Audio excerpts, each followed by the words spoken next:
All right, let's just go ahead and say it. The traditional B2B SaaS growth playbook, it's officially broken. Welcome to The Explainer. Today, we are completely shattering this massive, outdated myth.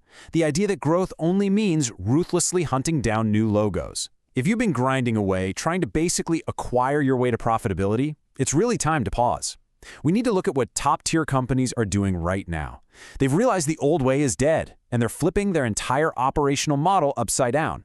We're going to explore exactly how they're turning customer support into a revenue engine. So think about this for a second. What if your biggest revenue driver is currently disguised as your biggest cost center? It sounds wild, but there's this hidden threat quietly eroding margins all across the industry. But at the exact same time, there's a massive secret that the absolute best companies are leveraging to scale profitably. They're looking at a part of their business that most founders literally just write off as an operational expense, and they're transforming it into a hyper-efficient profit engine. To understand why this massive shift is happening, we really have to look at the brutal reality of the market right now. And it starts with this number, $1,200. That is the median customer acquisition cost, or CAC, for B2B SaaS companies today. It has surged completely out of control, and honestly, it's no mystery why. Since 2019, Google Ads costs are up 164%, and LinkedIn ads are up 89%. Trying to just buy your way to growth through paid channels, it's become impossibly expensive. Now contrast that staggering acquisition cost with this number, 26%. That's where median monthly recurring revenue, or MRR, growth has plummeted to. We are a really long way from those 60% plus boom years. The whole era of growth at all costs is completely dead. Today, sustainable growth is valued way, way higher than hypergrowth with terrible unit economics. If you're just matching this 26% median, you're merely surviving, you're definitely not thriving. Okay, let's dive into this. Section 1. Why NRR is king, the 2026 North Star. So, if acquiring new customers is getting way too expensive, the answer has to lie with the customers you already have. Enter net revenue retention, or NRR. This metric measures how much revenue you retain and expand from your existing customers over time, factoring in all the upgrades, downgrades, and of course, churn. In a slower growth environment like we're in now, expansion revenue is literally the cheapest growth available. Data shows that companies holding an NRR over 100% grow 1.5 to 3 times faster than their peers, and they do that without acquiring a single new logo. You basically unlock SaaS nirvana when your existing customer base fuels your growth. And this brilliantly illustrates exactly what we're talking about.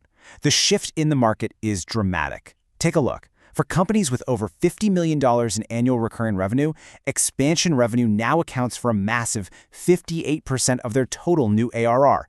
Think about that for a second. More than half of their new revenue is coming from existing customers. The entire business model's center of gravity has shifted entirely away from new acquisition and directly into existing expansion. Which brings us to Section 2, the silent killer, churn, and the 100% NRR trap. Now, a high NRR gets all the glory, right? But it can secretly mask a massive silent churn problem underneath. And that brings us to gross revenue retention, or GRR. This is the unsung hero. It measures the percentage of recurring revenue you keep from existing customers. But, and this is key, it explicitly excludes any expansions or upsells. It's your retention in its absolute purest form. GRR proves whether or not you actually have product-market fit because it shows how well you're keeping the revenue you already earned without masking your losses by upselling other people. Look, here's the brutal truth. If your GRR is below 80%, your expansion revenue is just putting a bandaging on a gunshot wound. You absolutely must fix your base retention before you even start worrying about expansion. If customers are bleeding out the back door, upselling the remaining ones is totally unsustainable. You're basically building a house on a crumbling foundation. Now, what's really interesting about this slide is how churn breaks down across different market segments. You can see SMBs churn higher, around 3 to 5% monthly, while enterprise is much tighter, sitting under 1%. But here is the real kicker. A massive portion of this isn't even customers consciously choosing to leave. Up to 40% of B2B SaaS churn is entirely involuntary. We're talking failed payments or billing issues. It is the silent killer of recurring revenue. Catching it early, that is the single highest ROI activity you can possibly do. Let's move on to Section 3, Support as a Revenue Engine, the paradigm shift. So, if retention is everything and churn is the enemy, the answer is hiding in plain sight. It's sitting right there, buried within your clunky, outdated customer support help desk. The old SaaS mentality treats support strictly as a cost center. It's reactive, you pay per seat, and the whole goal is just to quickly close tickets to keep the queue down. That's a consumer-scale mindset. But the 2026 SaaS mindset, it treats support as a revenue engine. It's proactive. It uses outcome-based models. Instead of just closing tickets, it treats the inbox like an account-level operating system designed to capture vital revenue data. I love this. This quote from Helply is a total mic drop. Every ticket is revenue data hiding in plain sight. Think about it. In a B2B setting, a frustrated message from a customer with $80,000 in ARR who is 60 days away from renewal, that isn't just a support ticket. That is pipeline protection. A customer asking about a usage limit isn't a technical question, it's a massive upsell opportunity. Your help desk shouldn't just be solving problems. It should be feeding actionable intelligence directly to your sales and success teams. Let's move to and see how this builds in Section 4, the AI support revolution. So how do we actually turn the inbox into a revenue engine without hiring an absolute army of human analysts? The answer is modern AI. It acts as a continuous safety net for your recurring revenue. Instead of waiting for a customer to finally hit cancel, AI proactively scans every single incoming ticket for churn risk language, things like frustration or repeated escalations. It then instantly cross-references that with their renewal proximity and account health data. It flags competitor mentions directly to account executives, and it spots feature upsell opportunities. This means your customer success managers get an alert weeks before human review would ever catch it. And data shows this can reduce churn by 2 to 3 full points. That's huge. Now, you might be wondering, doesn't AI mean a worse experience for my high-value B2B clients? Actually, scratch that. The data proves the exact opposite. Look at this.